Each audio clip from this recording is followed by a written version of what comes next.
Pourquoi? Qu'est-ce qui s'est passé il y a 6 ans? En fait, une rupture. J'ai été veuve d'un mariage.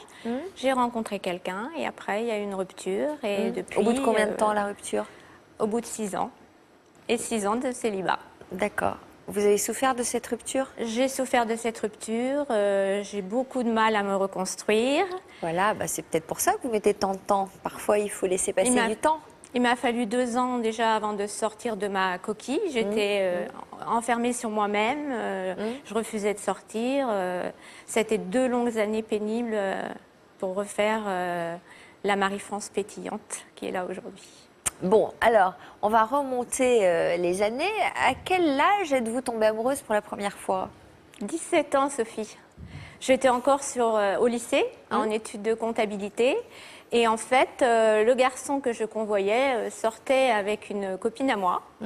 Il avait le look années 60, beau gosse, belle coiffure, la mob qui va bien. Et ben, moi, je convoitais ce garçon. C'est pas très gentil de convoiter le fiancé de sa copine.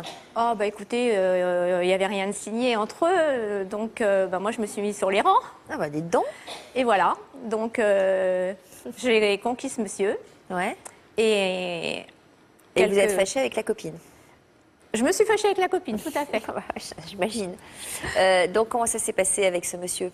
Ça s'est bien passé. On est sortis ensemble quelque temps, le cinéma, les sorties entre jeunes.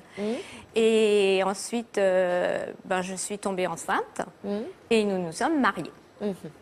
Et vous étiez heureuse avec cet homme, mais en 2002, un événement est venu bouleverser votre vie. Qu'est-ce qui s'est passé cette année-là? Ben, en fait, la maladie lui est tombée dessus. Qu'est-ce qu'il a eu? Un cancer de la gorge.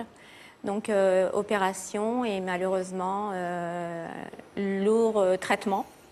Et il n'a pas survécu à ce traitement et à cette opération. Il s'est battu combien de temps? Il s'est battu pendant 1 an. Donc, j'imagine que ça a dû être terrible pour vous. Vous aviez quel âge à ce moment-là? C'était toute jeune? J'étais encore très jeune. J'étais dans la quarantaine. J'avais 48 ans. Donc là, tout s'effondre, j'imagine. Comment voit-on l'avenir à ce moment-là? On ne pense pas à l'avenir. On ne pense pas à l'avenir, on pense à son chagrin. On sait qu'il va y avoir un deuil à faire, que ce n'est pas évident. Et on ne pense pas à un avenir proche. Bon. Et alors pourtant, à votre grand étonnement, 3 mois après la mort de votre mari, vous avez fait une rencontre qui ne nous a pas laissé indifférentes. Tout à fait. En fait, c'était suite à une mutation professionnelle. J'ai fait une rencontre au sein du travail. Et ce jour-là, je sais pas, c'était Jean-Michel Jarre dans ma tête, la lumière qui s'allumait à tous les étages, un véritable coup de foudre. Ah oui.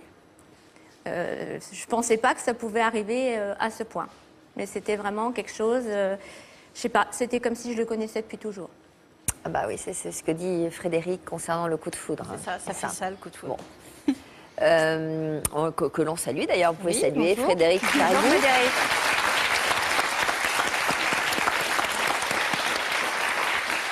Et c'était réciproque?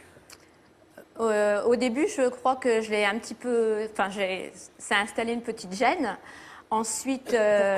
Pourquoi Ben, parce qu'on travaillait dans la même entreprise, on travaillait ensemble, donc c'est pas évident.